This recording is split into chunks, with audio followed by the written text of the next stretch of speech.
Chapter 13. In the afternoon, the boys found the shovels and began digging under the old tree on the hill. They worked for half an hour.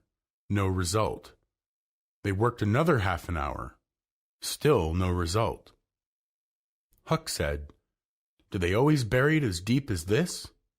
"Sometimes, not always. I'm afraid we haven't got the right place." So they chose a new spot and began again. But still, they made no progress. They worked in silence for some time. Finally, Huck stopped digging and said, "Where are you going to dig next?" Tom thought for a few moments and then said, "The haunted house, of course." Huck looked worried. "I don't like haunted houses, Tom. Ghosts are a lot worse than dead people." "Yes, but Huck, ghosts only walk at night. They won't stop us from digging in there during the day." "Well, that's so. But you know very well people don't go near that haunted house in the day or the night." "That's because they don't like to go where a man's been murdered anyway. But nobody's ever seen anything there except in the night. Just some blue lights. No real ghosts." "Well, where you see one of these blue lights, Tom, you can be sure there's a ghost behind it, because you know that only ghosts use them." "Yes, that's so. But anyway, they don't come during the day, so what's the use of being afraid?" "Well, all right, we'll go to the haunted house if you say so. But look here, Tom, do you know what day it is?" Tom ran over the days of the week in his mind, and then quickly lifted his eyes with a surprised look in them. "I didn't think about it, Huck." "I just remembered myself that it's Friday." "You can't be too careful, Huck. We can't do it on Friday." "Yes, there are some lucky days, perhaps, but Friday isn't." "Any fool knows that. You are not first who found it out, Huck." "I never said I was, did I? And Friday isn't all, too. I had a bad dream last night about rats." "No, it's a sign of trouble. Did they fight?" "No." "That's good, Huck. When they don't fight, it's only a sign that there's trouble around, you know. All we've got to do is be careful and keep out of it. We'll drop this thing for today and play. Do you know Robin Hood, Huck?" "No. Who's Robin Hood?" "He was one of the greatest men in England, and the best. He was a robber." "Who did he rob?" "Only sheriffs and bishops and rich people and kings. But he never robbed the poor. He loved them. He always shared the money with them." "Oh, he was the noblest man." "There are no such men now, I can tell you." "Let's play Robin Hood. It will be fun." "I agree." So they played Robin Hood all the afternoon. On Saturday, at noon, the boys arrived at the dead tree to take their shovels. Then they went to the haunted house. It was old and half ruined. There was something terrible about the house that they were afraid for a moment to come inside. Then they opened the door and saw a floorless room, an old fireplace, ruined stairs. They entered, talking in whispers, ready to run away. Soon they could see the whole room. After that, they decided to look upstairs. They threw their shovels into a corner and went upstairs.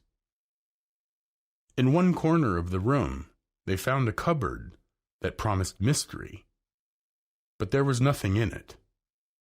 They were ready to go down and begin work when, "Shh," said Tom. "What is it?" whispered Huck. "Shh, there, did you hear that?" "Yes, oh, let's run." "Keep still, they're coming right towards the door." The boys fell on the floor, waiting. They could see the room through the cracks in the floor. "They've stopped."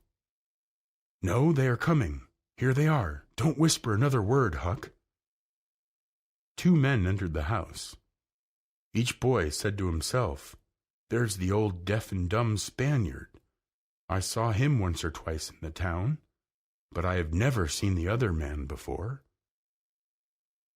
The other man was a dirty creature, dressed in rags, with an unpleasant face. The Spaniard had long white hair that could be seen from under his sombrero, and he wore green glasses. When they came in, the other man was talking in a low voice. They sat down on the ground with their backs to the wall, and the man continued speaking.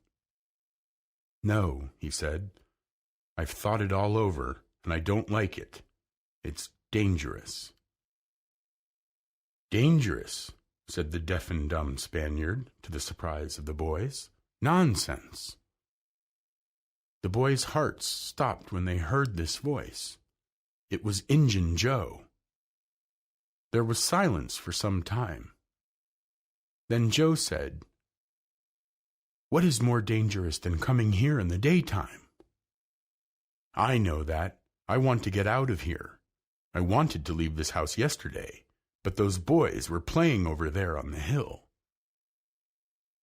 Those boys thought how lucky it was that they had remembered it was Friday and decided to wait a day. The two men got out some food and made a dinner. After a long silence, Injun Joe said, "Look here, go back and wait for me there. I'll go to this town once more to have a look. We'll do that dangerous job when you are ready, and then we'll go to Texas together." The other man agreed. Then Injun Joe said, "I need some sleep now. It's your turn to watch." He got in the corner and soon fell asleep. Then the watcher began to nod too. His head dropped, and both men began to snore. Tom whispered, "Now's our chance. Come." Huck said, "I can't. I'll die if they wake up." The boys remained on the floor long, afraid to move. It was evening when Injun Joe stopped snoring, sat up, looked around, and touched his partner. "Here, you're a fine watchman, aren't you? All right, though, nothing's happened." "Oh, have I been asleep?" "Oh, partly. It's time for us to go, partner. What shall we do with the money?" "I don't know. Leave it here as we've always done, I think. $650 in silver is something to carry." "Well, all right. We can come here once more before we go to Texas." "Yes, but I'd say come at night. It's better." "Look here, accidents happen. I think we should bury it, and bury it deep." "Good idea," said the other man. He walked across the room and took out a bag from the fireplace. He then took from it $20 or $30 for himself and as much for Injun Joe. Then they went to the corner of the room and began digging with his knife. The boys forgot all their fears at once. They watched every movement of the men. Luck! It was real treasure. $600 were enough to make 10 boys rich, and they knew very well now where to dig. Joe's knife struck upon something. "Hello," said he. "What is it?" said the other man. "It's a box, I think. Here, give me a hand and we'll see what. It's here." He reached his hand in and drew it out again. "Look here, it's money." The two men examined the coins. They were gold. The boys above were as excited and as happy. Joe's partner said, "We'll do it quickly. There are old shovels in that corner. I saw them a minute ago." He ran and brought the boys' shovels. Injun Joe took a shovel, looked it over critically, shook his head, and said something to himself, and then began to use it. They took out the wooden box soon. It was not very large, but very old. The men examined the treasure in silence. "Partner, there's thousands of dollars here," said Injun Joe. "They say that Murrell's gang was in these places one summer," the stranger said.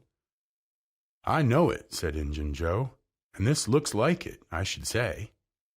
Now you won't need to do that job." Injun Joe frowned and said, "You don't know me. It's not robbery. It's revenge. And I'll need your help in it. When it's finished, then Texas. Now go home to your Nancy and your kids, and wait till you hear from me." "Well, if you say so, what shall we do with this? Bury it again?" "Yes, no, those shovels had fresh earth on it. Why? Who brought them here? And where are they now? Have you heard anybody? Have you seen anybody?" "What? Buried again, and leave them to come and find it? No, we'll take it to my place." "Of course. You mean number 1. "No, number 2, under the cross. The other place is bad. Too many people." "All right." Injun Joe got up and walked around the room, and then he looked out the windows.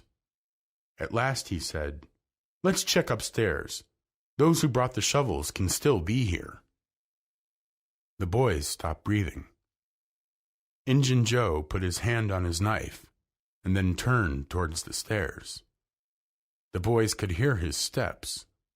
They thought of the cupboard, but their strength was gone. They were sure they were going to die when they heard a loud crash. The stairs broke, and Injun Joe fell back on the floor below. The other man helped him to stand up again and said, "What's the use of all that? If there's somebody there, let them stay there, Joe. If they want to jump down now and get into trouble, who objects? It will be dark in 15 minutes. And then let them follow us if they want to. I'm sure they think that we are ghosts or devils or something, and they're running away from this house now." Joe agreed with his friend that they should leave. A few minutes later, they moved to the river with their box.